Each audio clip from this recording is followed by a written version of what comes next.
Hey there, comic book fans. I'm back from the comic shop again this week with a modest 6 comics this week. But we'll start out first, like we always do, with my top of the printer museum comics for the week.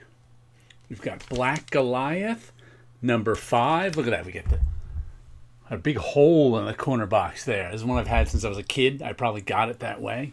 We've got Little Bird, chapter 4. This one, I thought only came out a few years ago, but it came out in 2019. So 6 years ago. Time flies. This one, of course, is the 70s. Gil Kane and Al Milgrom. And this one, of course, is, what's his name? Ian Bertram. He's the artist on it, right? Little Bird was a nice series. They did a prequel to it, which I can't remember the name of now.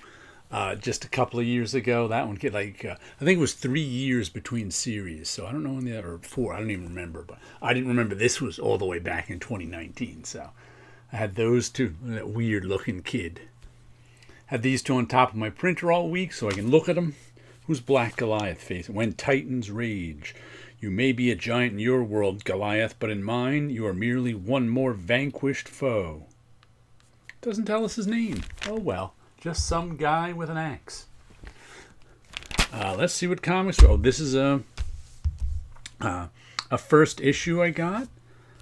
This Ends Tonight. Don't remember what this one is about. I picked it up for the Jay Lee art. Are there 3 writers on this? Jeez, can hardly. It says Jerry Duggan, Kelvin Mayo, and Robert Wyndham with Jay Lee and June Chung. Maybe it's got 3 writers on it. And Jay Lee on the art. I said I can't remember a thing about it.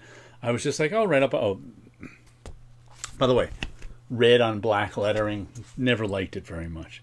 Yeah, it's got 3 writers. Jerry Duggan, Kevin Mao, and Robert Wyndham. Jay Lee on the art. Color, June Chung. Letters, Joe Sabino? I can't. Freaking red on black. No, don't do that. Who can read it? Not enough contrast. Ooh, double page spread with a dragon. Guess it's something with dragons. We'll see.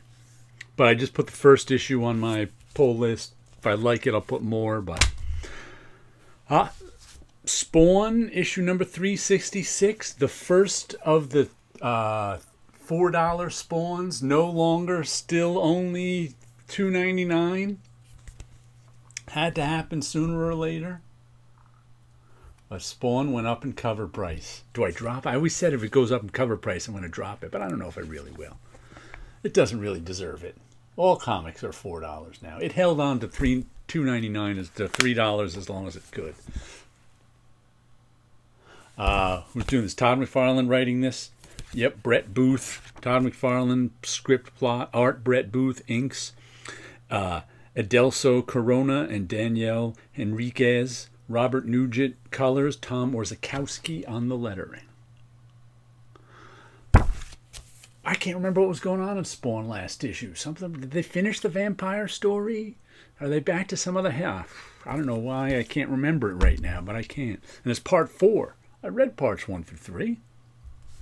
Then we've got issue 3 of Invincible Universe Battle Beast. It's not just Battle Beast. It's Invincible Universe Battle Beast. Number 3. Oh, Battle Beast floating in space, all bloody. But he told us he can survive in space, and somebody will find him long before he starves to death. That's what he told the ship who's trying to kill him. There's a whole bunch of Battle Beast covers. Robert Kirkman, Ryan Otley, and Elisa Leone is our credits on the front. What do we have inside? Do we have a letterer credit? Russ Wooton is the letterer. There's everybody else there for you. Fun Battle Beast. He's this super powerful Battle Beast who's looking for somebody who can kill him in battle. That way he won't be so mad all the time.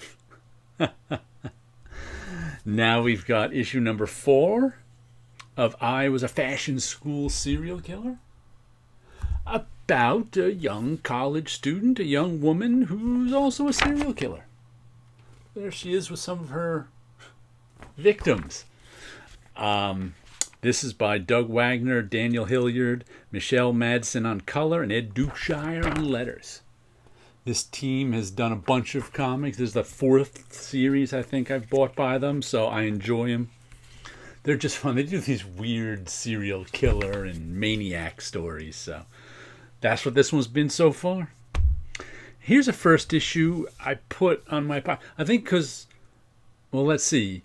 Since I put that Jay Lee book on, I must have only had 4 on my pull list for this coming week when it was final order cutoff. So I just looked for a couple of, pardon me, extras. And I think I just kind of liked this cover. EC Comics, Catacomb of Torment. These are they put out a new line of EC horror comics that's being put out by Oni Press. And I bought a couple of first issues, and I didn't love them, but I was like, you know what, I'm gonna go with another one. Who's doing? Let's see, we've got What's the Deal with Voodoo? John Arcudi, Patrick Piazzalunga. Who is this? Marguerite Bennett and Dan McDade, Matt Kint and David Lapham. Oh, and then there's and then I guess there's a reprint in the back from an early EC one. So I figured I'd give another one a chance, just for the heck of it. With only 4 comics on my pull list this week, I may have just said, let's find 2 more. There's a creepy picture. But just remember, there is no escape. The bloody new ongoing series continues with more fatal fables, terror, horror. Hey, that was the cover. She's sewing a face onto her face. I'd probably buy that as a cover. That's good and creepy. See, the last one we got is the Tin Can Society, issue 7 of 9. This one feels extra thin. This is one about a guy who he kind of grew up to be like a Tony Stark, Iron Man-ish character. He wasn't a weapons manufacturer. He ended up building a whole bunch of stuff to help humans and handicapped humans get better. And he ended up building his own suit of armor. And then in the beginning, first issue, someone killed him for a suit of armor. And his friends have been trying to figure out how. Who's doing this one? Let me tell you. Peter Warren, Francesco Mobili, and Chris Chukri. That's who the letterer is. The letterer is Jackie Marzan. There's the whole. So, I've been enjoying this one. It's issue 7. We only got 8 or 9 after this. Let me show you what I've been doing lately. We got Dreams of Things 288. With just, isn't she? She's nice and pleasant looking, but who's this creepy guy on the side and this guy giving a side eye? I'm not sure. I like those balloons behind her there. I haven't drawn balloons in a while. I used to use, years ago, I often had balloons as elements and things. I don't think I have in a long time. I like the color. I like the patterns. I like the way that one came out. When did I do this one? Back in May 26th. And I finished this painting. This is the finished version of it now. You saw the last week I showed you an earlier version.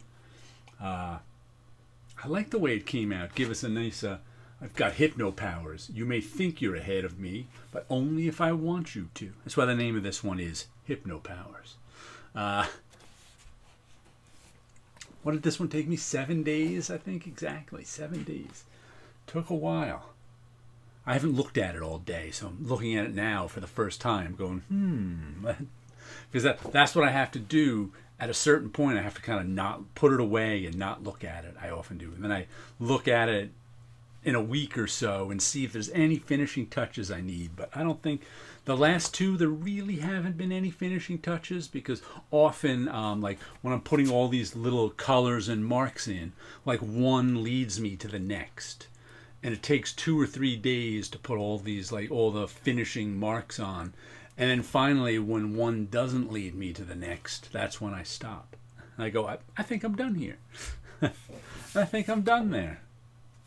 I'm going to put all 3 of them together that I've done so far and see what they look like. Alrighty. some comic books, some artwork, and you guys have a good week out there.